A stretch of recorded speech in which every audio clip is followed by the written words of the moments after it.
जय हिंद दोस्तों। आज के इस इम्पॉर्टेंट लेक्चर में हम सभी डिस्कस करेंगे 30 मार्च 2026 के डेली करेंट अफेयर्स को।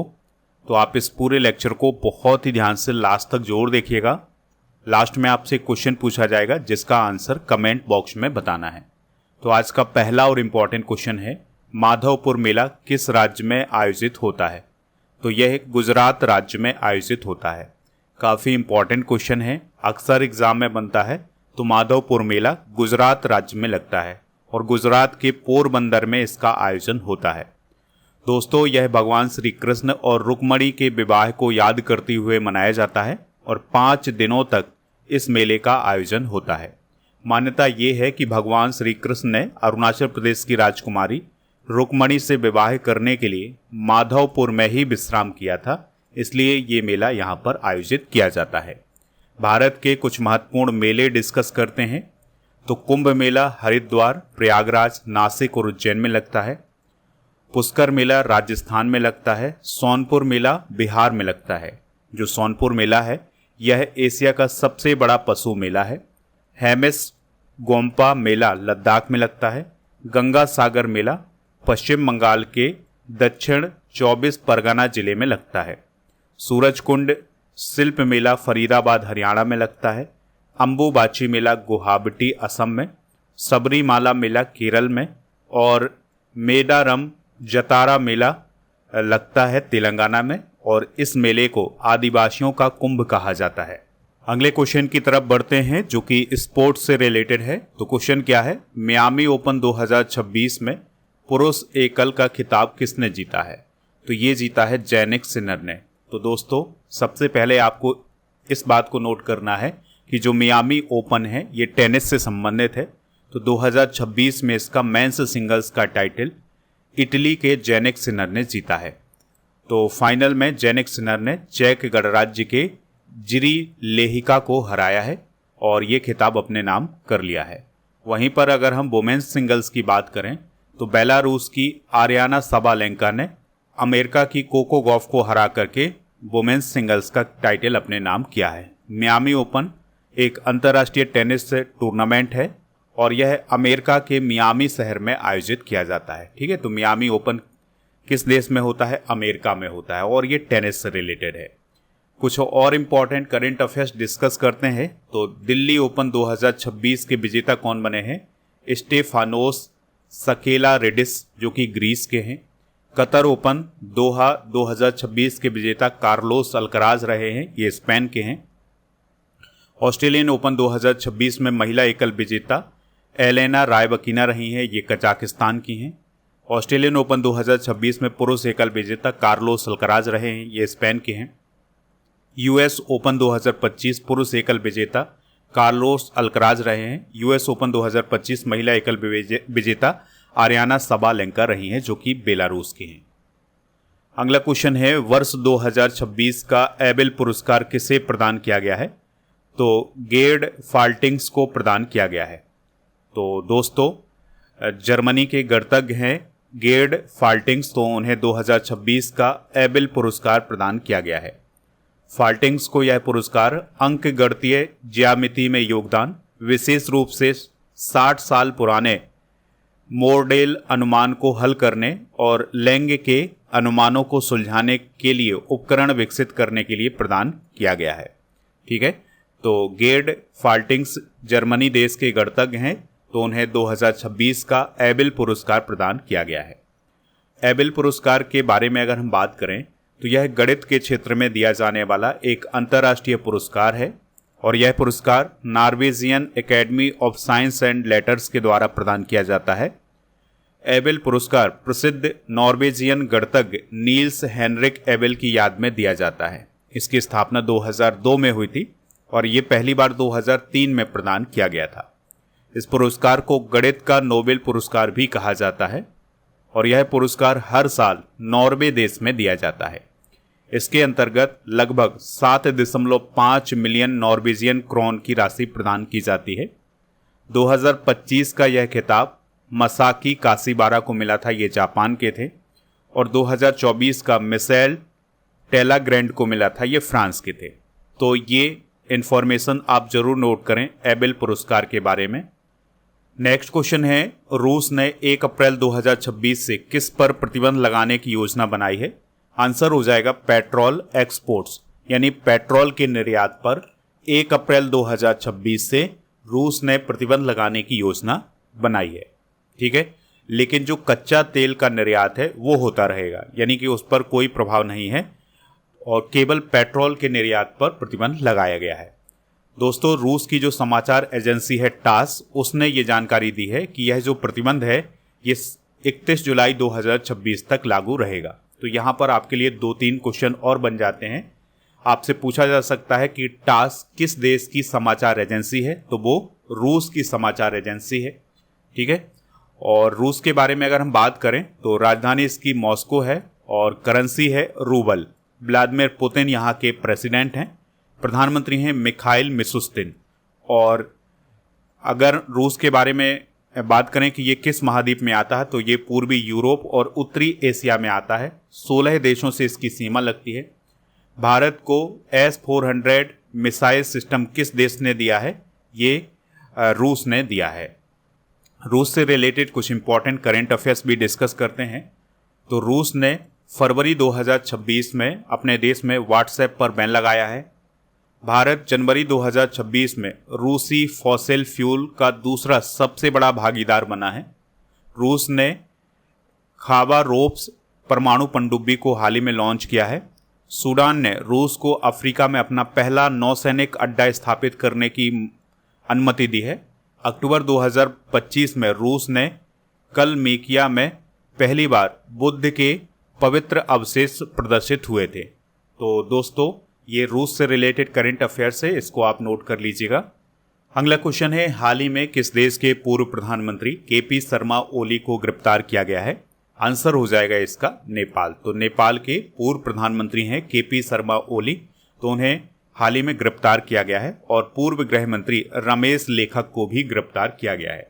नेपाल में हुआ क्या था कि सितंबर 2025 में जैन जी का आंदोलन हुआ था। क्यों हुआ था आंदोलन? क्योंकि उस समय जो नेपाल के प्रधानमंत्री थे केपी शर्मा ओली, उन्होंने सोशल मीडिया को बैन कर दिया था। ठीक है, और इसके बाद पूरे देश में प्रदर्शन हुए थे और पुलिस फायरिंग हुई थी, जिसमें 19 लोगों की मौत भी हो गई थी।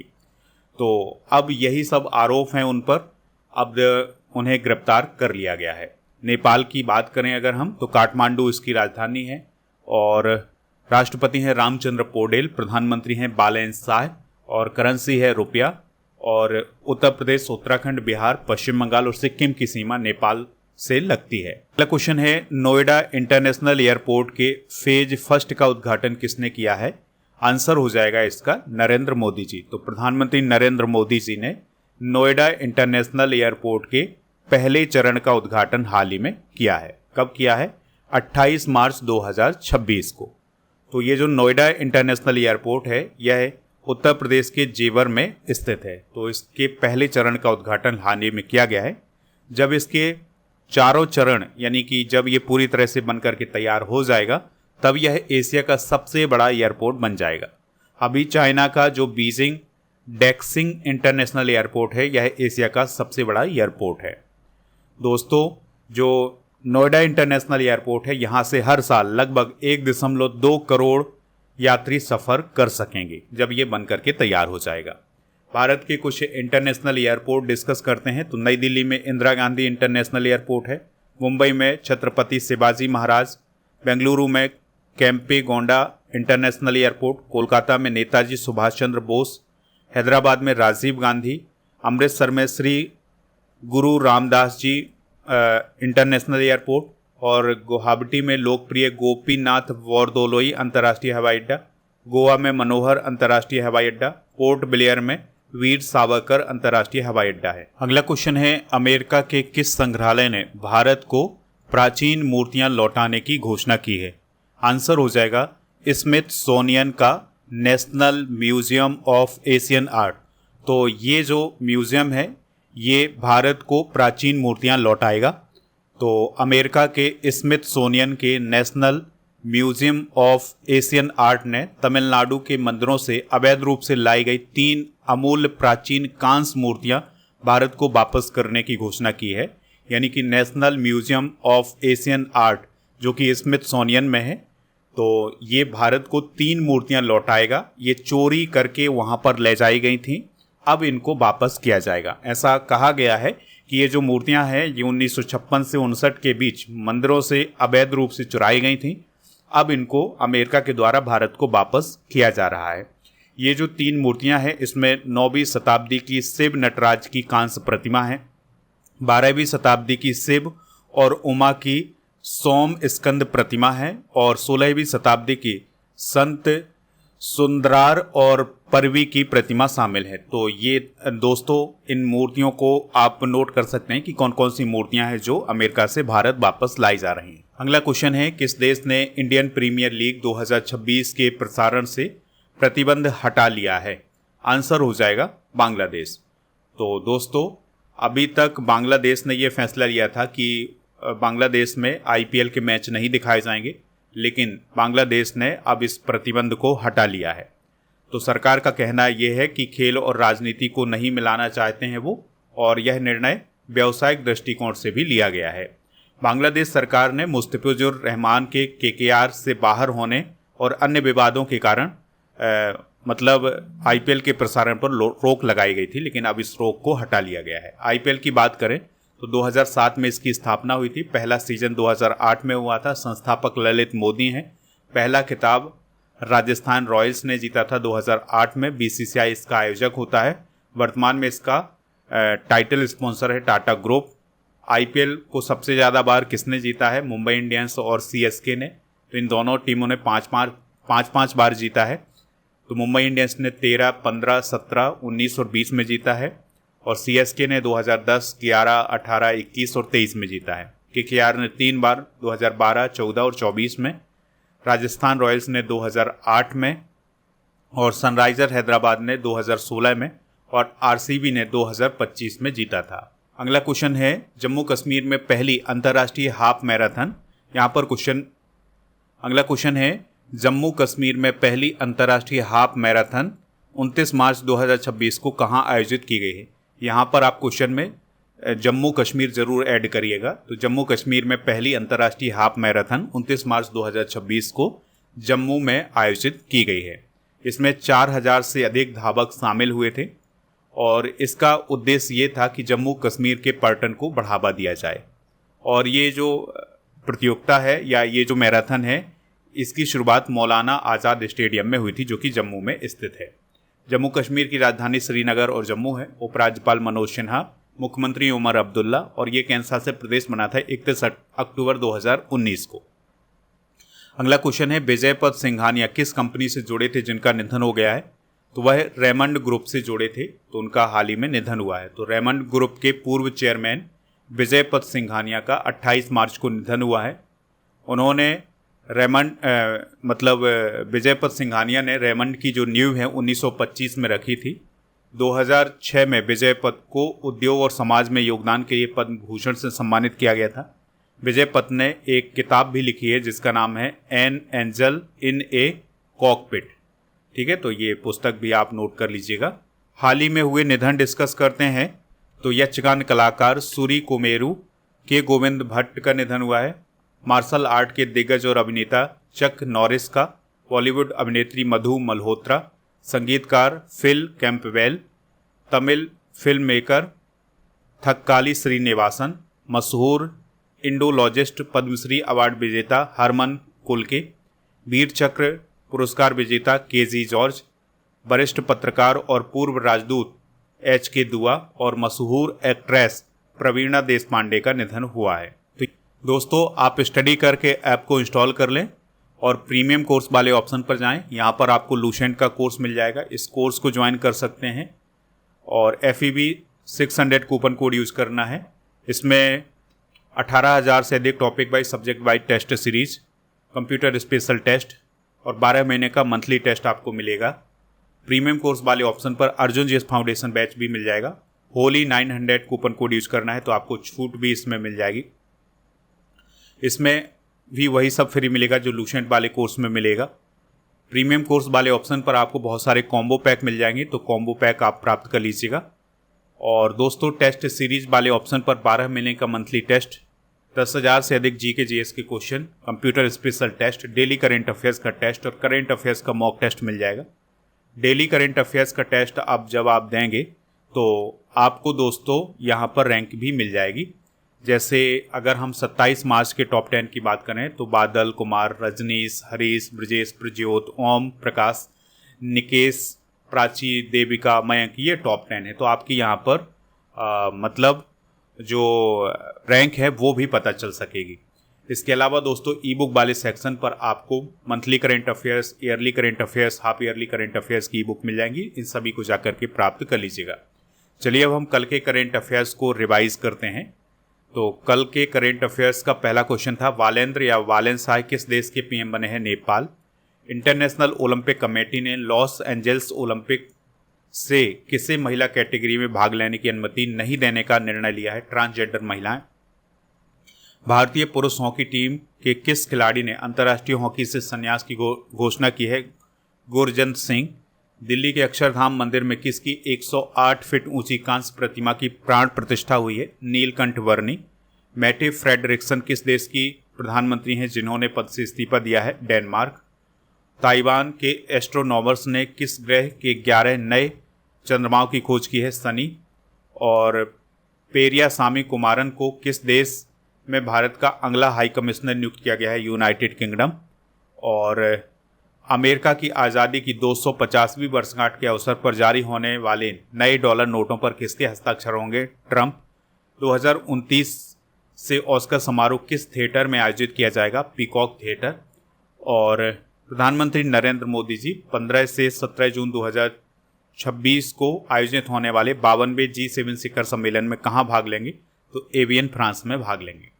दोस्तों आज के जनरल नॉलेज के पिटारे में हम साल के महत्वपूर्ण दिवस डिस्कस करेंगे, जैसे प्रवासी भारतीय दिवस 9 जनवरी को, विश्व हिंदी दिवस 10 जनवरी को, राष्ट्रीय बालिका दिवस 24 जनवरी को, विश्व कैंसर दिवस 4 फरवरी को, राष्ट्रीय विज्ञान दिवस 28 फरवरी को मनाया जाता है।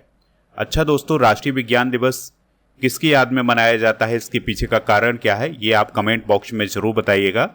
अंतर्राष्ट्रीय महिला दिवस 8 मार्च को, विश्व टीबी दिवस 24 मार्च को, विश्व स्वास्थ्य दिवस 7 अप्रैल को और विश्व विरासत दिवस 18 अप्रैल को, विश्व प्रेस स्वतंत्रता दिवस 3 मई को, विश्व रेड क्रॉस दिवस 8 मई को, विश्व पर्यावरण दिवस 5 जून को, विश्व जनसंख्या दिवस 11 जुलाई को, अंतर्राष्ट्रीय युवा दिवस 12 अगस्त को, हिंदी दिवस 14 सितंबर को, विश्व ओजोन दिवस 16 सितंबर को, वायुसेना दिवस 8 अक्टूबर को, विश्व पर्यावरण संरक्षण दिवस 26 नवंबर को और विश्व एड्स दिवस 1 दिसंबर को मनाया जाता है। कल के करेंट अफेयर्स में आपसे जो पूछा गया था क्वेश्चन वो ये था कि सरस्वती सम्मान 2025 किसे दिया गया है? तो राम कुमार उपाध्याय जी को ये दिया गया है, राम कुमार मुखोपाध्याय जी को दिया गया है। तो इसका राइट आंसर लगभग सभी ने बताया हुआ है। आज आपके लिए क्वेश्चन है, अजंता और एलोरा की गुफाएं भारत के किस राज्य में स्थित है? ये बताना है। इसके अलावा इन्हें यूनेस्को विश्व धरोहर स्थल कब घोषित किया गया था? ये सारी जानकारी आप कमेंट बॉक्स में जरूर बताइएगा। स्टडी करके ऐप को इंस्टॉल कर लें, टेलीग्राम चैनल को ज्वाइन कर लें जिसका नाम स्टडी कर ऑफिशियल है। ई बुक वाले सेक्शन पर आपको जीके जीएस की ये सभी ई बुक मिल जाएंगी, तो इनको प्राप्त कर लीजिएगा। इसके अलावा दोस्तों स्टडी करके जितने भी सोशल मीडिया प्लेटफॉर्म हैं उन पर भी हमें फॉलो कर लें। टेस्ट पास वाले ऑप्शन पर आपको बहुत सारे टेस्ट मिल जाएंगे जिसमें आपको टीचिंग एग्ज़ाम, बैंकिंग एग्ज़ाम और जितने भी एसएससी के एग्ज़ाम हैं इन सभी के लिए आपको टेस्ट मिलेंगे। तो इस टेस्ट पास को जरूर ज्वाइन